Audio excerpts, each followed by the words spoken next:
রুহি দরজা খুলতেই অপরিচিত একজন মহিলা বাসার ভেতরে প্রবেশ করলো। জানতে চাইল, আপনি কে? মেয়েটি রহস্যময় একটা হাসি দিয়ে বলল, আমি অপুর রক্ষিতা। কথাটা শোনা মাত্র রোহিত চমকে উঠল। মেয়েটি বলল, চমকে যাওয়ার মতো আমি কিছুই বলিনি, যেটা সত্য সেটাই বললাম। রুহি কাঁপা কাঁপা গলায় বলল, আপনি এসব কি বলছেন?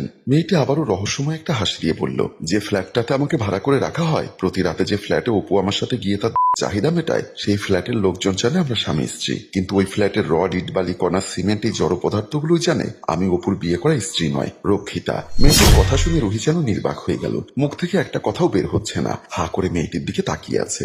আপনি এভাবে তাকিয়ে আছেন কেন? বুঝতে পেরেছি আপনি অবাক হয়েছেন, কিন্তু আপনি কি জানেন আপনি আরো অবাক হবেন আরেকটি কথা শুনলে? কি কথা? অপু আপনার কাছে নিশ্চয়ই তার পরিবার, আপনজন, স্ত্রীর নামে বদনাম করেছে। হ্যাঁ করেছে। অবহেলায় অপু খুব কষ্ট পাচ্ছে এমনটা বুঝিয়েছে। হ্যাঁ বুঝিয়েছে। আমাকেও ও এমন ৯-৬ বুঝিয়ে ভালোবাসার জালে ফেলে বিয়ের আশ্বাস দিয়ে রাতের পর রাত ভোগ করেছে। কিন্তু সত্যটা হলো অপুর স্ত্রী খুব ভালো একজন মহিলা, ধার্মিক একজন মহিলা। সত্যি শেষ কথাটা শুনে রুহি আরো অবাক হলো। জানতে চাইল, তবে সে কি এসব জানে? জানে। প্রতিবাদ করে, মার খায়। ছি ছি ছি, আমি এত বড় ভুল করেছি। আমাকে একটু বলবেন আপনার সাথে কিভাবে পরিচয় হয়েছিল? শুনতে যখন চাইছেন তাহলে শুনুন। মেডিকেলের বেডে অপুর জ্ঞান ফিরল। অপু চোখ মেলে তাকাতেই ডক্টর রুহিকে দেখে যেন টাসকি খেল। এত সুন্দর মেয়ে সে মনে হয় এর আগে কোনোদিন দেখেনি। অপলক দৃষ্টিতে ডক্টর রুহির দিকে তাকিয়ে আছে। রুহি বলল, আপনার এখন কেমন লাগছে? অপুর যেন ধ্যান ভাঙল। থতমত খেয়ে বলল, ভালো, কিন্তু আমি এখানে আসলাম কিভাবে? গতকাল রাতে আপনি বাইক অ্যাক্সিডেন্ট করে রাস্তায় পড়েছিলেন। কিছু লোক আপনাকে মেডিকেলে নিয়ে এসেছে। এই নিন, এটা আপনার মোবাইল। গতকাল থেকে কেউ আপনার ফোনে কল দেয়নি। আমরাও আপনার মোবাইলের লক খুলতে পারিনি বলে আপনার আপনজনদের সাথে যোগাযোগ করতে পারিনি। আপনি এখন ফোন করে আপনার আপনজনদের সাথে কথা বলতে পারেন। রুহি কথা বলছে। অপু অপলক দৃষ্টিতে রুহির পা থেকে মাথা পর্যন্ত তার সৌন্দর্য দেখছে। কি হলো, কিছু বলছেন না কেন? না মানে আমার তেমন কেউ নেই। তেমন কেউ নেই মানে? এই যেমন আমি অ্যাক্সিডেন্ট করে গতকাল রাত থেকে আপনাদের মেডিকেলে পড়ে আছি, রাতে বাসায় যাইনি। আপনজন থাকলে তো অবশ্যই ফোন দিয়ে খোঁজ খবর নিত, কিন্তু আপনজন বলতে কেউই নেই। আর যারা আছে তারা স্বার্থপর। স্বার্থ ফুরিয়ে গেলে আমাকে আর চেনে না। আমি টাকার মেশিন, টাকার পিছে ছুটছি, তাদের টাকা ইনকাম করে দিচ্ছি, তাদের মতো খরচ করছে। আমি মরে গেলেই কি আর বেঁচে থাকলে কি? অপুর মুখে এমন কথা শুনে রুহির কিছুটা মায়া হলো। রুহি বলল, সরি, আপনার ব্যক্তিগত বিষয়ে হয়তো নাক গলালাম। আপনি রেস্ট নিন, আমি আবার বিকালে আসবো। বলেই রুহি কেবিন থেকে বের হয়ে গেল। অপু মুচকি মুচকি হাসছে আর মনে মনে বলল, বর্ষি যখন ফেলেছি মাছ তো তখন ধরা পড়বেই। দুদিন পর কিছুটা সুস্থ হওয়ার পর অপু ফুলের তোড়া নিয়ে ডক্টর রুহির চেম্বারে প্রবেশ করলো। ডক্টর রুহির হাতে ফুলটা দিয়ে বলল, আপনার সেবা যত্ন পরিচর্যা ছাড়া আমার দুদিনেই সুস্থ হওয়াটা সম্ভব ছিল না। ব্যথা খানিকটা আছে, তবে আশা করি খুব তাড়াতাড়ি পরিপূর্ণ সুস্থ হয়ে যাব। রুহি মুচকি হেসে বলল, আসলে খুব ভালো লাগে যখন একজন রুগী আমার ক্লিনিক থেকে সুস্থ হয়ে বাড়ি ফিরে যায় আপনজনদের নিয়ে। কথাটি শুনে অপুর মুখটা মলিন হয়ে গেল। কি হলো, আমার কথায় কি কষ্ট পেলেন? মলিন মুখে অপু বলল, কষ্ট দিয়ে যা জীবন গড়া, তার আবার কিসের কষ্ট? মানে কি? মানেটা না হয় আর একদিন বলবো, আজ বললে কি সমস্যা হবে? আসলে আপনি বললেন না আপনজনদের নিরে ফিরে যায়। আমি তো আপনাকে বলেছি আমার যারা আপনজন আছে তারা সবাই স্বার্থপর। যত সময় তাদের দিতে পারি তত সময় আমি তাদের কাছে ভালো, বাকিটা সময় আমি তাদের কাছে মূল্যহীন। আসলে আমি বুঝতে পারছি না আপনার আপনজনরা এমন কেন।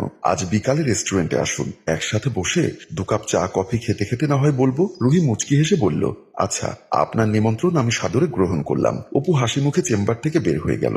সন্ধ্যায় দুজন পাশাপাশি রেস্টুরেন্টে বসে কফির কাপে চুমুক দিচ্ছে। রুহি বলল, এবার আপনার মনের কষ্টগুলো আমাকে বলুন, আমি শুনতে চাই। অপু একটা দীর্ঘশ্বাস ছেড়ে বলল, বাহির থেকে দেখে মনে হতে পারে সুখী পরিবার আমার, কিন্তু ভেতরে আমার কষ্টের পাহাড়। বাহিরে থেকে দেখে তো আর সব বোঝা যায় না। সেই সুখী পরিবারের ছলমলে মোড়কের মধ্যে অযত্নে পড়ে আছে জং ধরা সম্পর্কের শেষ ছিটে ফোটা। একই ছাদের নিচে দিনের পর দিন স্ত্রীর সাথে থেকেও শারীরিক সম্পর্ক না থাকার গল্প। মন মানসিকতায়, ধ্যান ধারণায়, শিল্পে, সাহিত্যে, শিক্ষা, যোগ্যতায় সবকিছুতে আমার স্ত্রীর যোজন যোজন ব্যবধান। বিয়ের আগে এতটা বুঝতে পারিনি, বুঝতে পারার কথাও না। সেটেল ম্যারেজ ছিল, এই একটু দেখা একটু কথা, তখন খারাপ লাগেনি, ব্যাস। তাতেই দুজনে বিয়েতে মত দিয়ে দিয়েছিলাম। তারপর একসাথে পথ চলতে গিয়ে ধীরে ধীরে বৈষম্যটা ফুটে উঠতে থাকে। শুরুতে ভেবেছিলাম যে সময়ের সাথে সাথে এই দূরত্ব ঘুচে আসবে, কিন্তু সেই দূরত্ব তো ঘুচেনি, বরং দিনকে দিন বেড়েই চলেছে। এখন সেই দূরত্ব এতটাই যে মহাকাশ পাড়ি দিলেও তার ঘুচবার নয়। মাঝখান দিয়ে দুটো সন্তান হয়ে এমন এক বন্ধন সৃষ্টি করেছে যে চাইলেও এই জীবন থেকে বেরিয়ে আসার উপায় নেই। আমাদের সম্পর্কটা আজ এমনই যে এখন না পারছি গিলতে, না পারছি ফেলতে। অপুর এমন করুণ কাহিনী শুনে রুহির খুব খারাপ লাগলো। অপুর হাত ধরে বলল, মন খারাপ করবেন না, আমি আপনার কষ্ট বুঝতে পারছি। রোহিত ছোঁয়ায় অপুর মুখ মলিন থাকলেও ভেতরে ভেতরে সে ভীষণ খুশি, কারণ রোহিত তার মিথ্যা কথাগুলো বিশ্বাস করেছে। তারপর আস্তে আস্তে প্রতি রাতে কথা হতো, আস্তে আস্তে সম্পর্কের গভীরতা বাড়তে থাকে এবং একসময় দুজনের ইচ্ছাতেই বিয়েটা সম্পূর্ণ হয়। কিন্তু আমি তো এত কিছু জানতাম না, আপনার কথা আমি কিভাবে বিশ্বাস করব? আপনি আসলে কি সত্যি কথা বলছেন?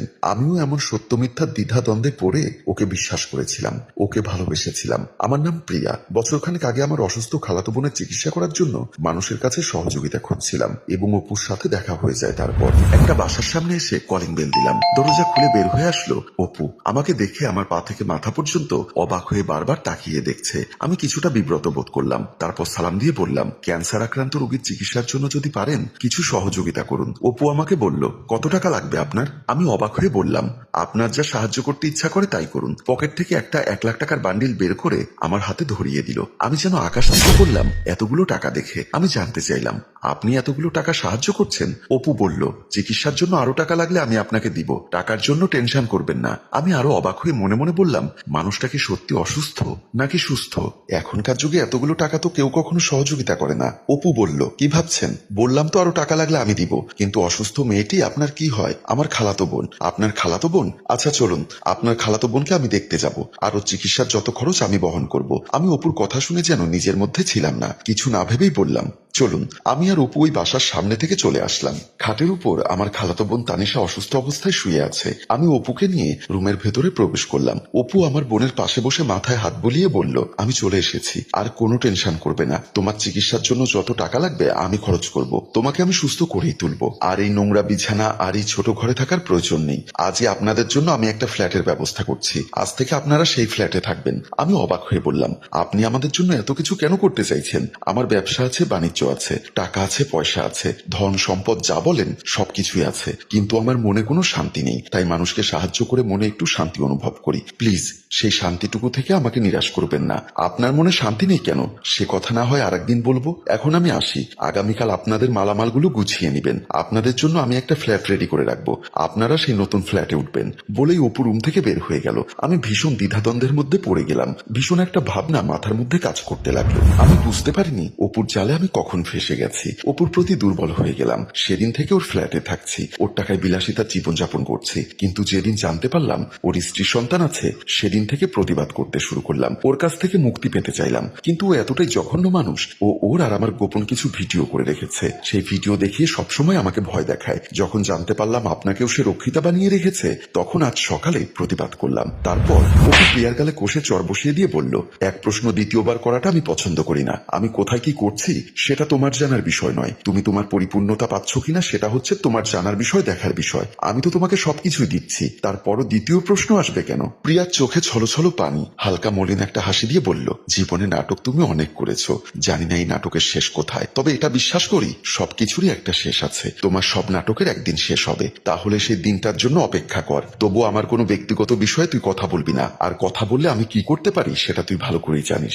আমি জানি বলেই বলছি, আমার ক্ষতি করেছো, আর কারো ক্ষতি করো না। অপু আর কিছু না বলে বাসা থেকে বের হয়ে যেতে চাইলো। প্রিয়া হাত ধরে বলল, দাঁড়াও, আজও কি তুমি রাতে বাহিরে থাকবে?